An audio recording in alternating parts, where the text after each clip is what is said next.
Everyone, turning to another trending ticker on Yahoo Finance this morning, let's talk a little Berkshire Hathaway, out with quarterly results over the weekend. The company's cash pile grew to a record $325.2 billion in the third quarter as the Buffett-led firm trimmed stakes in several big names, including Apple and Bank of America. The moves are turning heads on Wall Street, and we want to dig into the investment thesis behind the man, the legend that is billionaire Warren Buffett. Here with more is Cole Smead, CEO of Smead Capital Management, investment advisor with $7.5 billion in AUM, assets under management. Cole, good to have you back on the program with us. So let's just go into the pillars of the Berkshire Hathaway and the Buffett mindset for investors out there. Yeah, thanks for having me. I think one of the things missed in this season, Buffett used to talk a lot about the idea of your circle of competence. Okay, in other words, what are the kinds of things that you can understand? Circle of competences can grow over time, but they just can't do it overnight. And I find it really interesting. We're in this very narrow equity market, as many of us know, and you talk to a lot of these investors who are involved in this market, and they will tell you straight up that they're very focused on certain industries or companies, things of that nature. Look at what Buffett's doing. I mean, his largest purchase this year in the Berkshire portfolio has really been, obviously, Occidental Petroleum. And his biggest sale is a technology company, obviously Apple.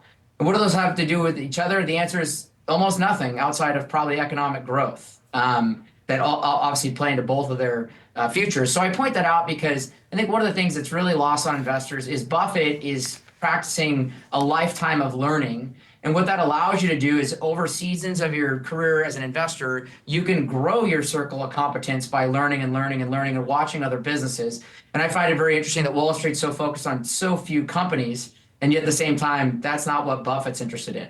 Cole, with this in mind and the buying and selling habits, because he and Berkshire Hathaway have been more of net sellers, as we've been discussing with some of our guests over the course of this year. With that in mind, investors always try to figure out, okay, where could he potentially be selling or trimming his position more next? Because that'll give us some inclination to know where that next move in the stock price and the shareholder value might also be eroded as a result if they do make a selling position. So, or at least advance further a selling position. Where do you think that could be? Sure. Well, you got to remember, there's really the tale of two Berkshires going on here, where you have, call it Buffett-size investments of $10 billion or greater. And like he said in the Berkshire meeting last year, there are no opportunities. So isn't it funny that Wall Street's as gaga, and it's hard to find anyone saying anything bad about the forward view of the S&P 500 in these magnificent companies. And yet at the same time, Buffett's saying, listen, there are no opportunities that are big and liquid of $10 billion. Now, below that, let's look at what Todd and Ted have been doing. If you look at what Ted's been doing more recently, Ted's out buying Sirius XM, right, which is a satellite radio business. Now, why? Because it's not a $10 billion opportunity. And I think that really exposes what's going on in the market is below the surface of the mega caps and the big companies out there. You have someone like, Weschler, who is out producing, interesting investments in interesting businesses, but they're not big enough to move the cash of Berkshire Hathaway. And I think how you should think about the cash is it's really a proxy of insurance. You get paid almost 5% on the cash.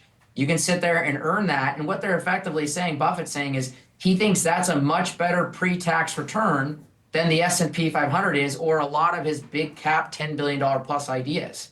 And if I'm an individual investor, I'm an investor like a professional like myself, you have to stop and say, wait, what does he know that I don't? And what I love about it is very few people care about what Buffett's doing with his capital. They're kind of shocked. And in many cases, they should be horrified at what they're doing with their own. Okay, and so just lastly, and just for the sake of conversation, where do you believe that dry powder could or should be put to work? If you were having the ear of Buffett and said, hey, maybe you should think about this as a long-term investment thesis, where would you be looking at? Yeah, this looks like 1972 to us. You had the Nifty 50 back then. We have the Magnificent Seven. And what it took was a 40% bear market from 72 to 74 with an oil shock on the way. The oil embargo took place in 73, and we had a president resign in disgrace in 74. That's when Buffett was out buying the Washington Post.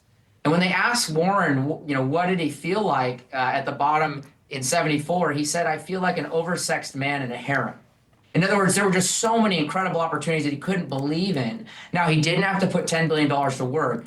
That's probably what's going to produce his outcome to finally be interested in big opportunities again, would be a very nasty bear market. Okay. Now, I say that because I think the big lie is that that has to come on the back of a bad economy. You can't find a bad economy, and we don't think we're going to find a bad economy because government spending is so prevalent. But that is very divorced from what the valuations of the stock market is. And Buffett's a lot more interested in the prices he's paying for the businesses, not what the economic outlook of the U.S. economy is. And people are obfuscating and conflating that. I want to add one more thing, if I can, off the Buffett thing. Remember, Buffett owns Clayton Homes. That's one of the largest home producer in America. And what your guest said earlier about what we need to do on this market, they need to leave the housing business alone, because ultimately, if you go out to get a 7 to 8% mortgage and you're that 38-year-old in a 25% tax bracket, that's almost a 9 to 10% pre-tax return.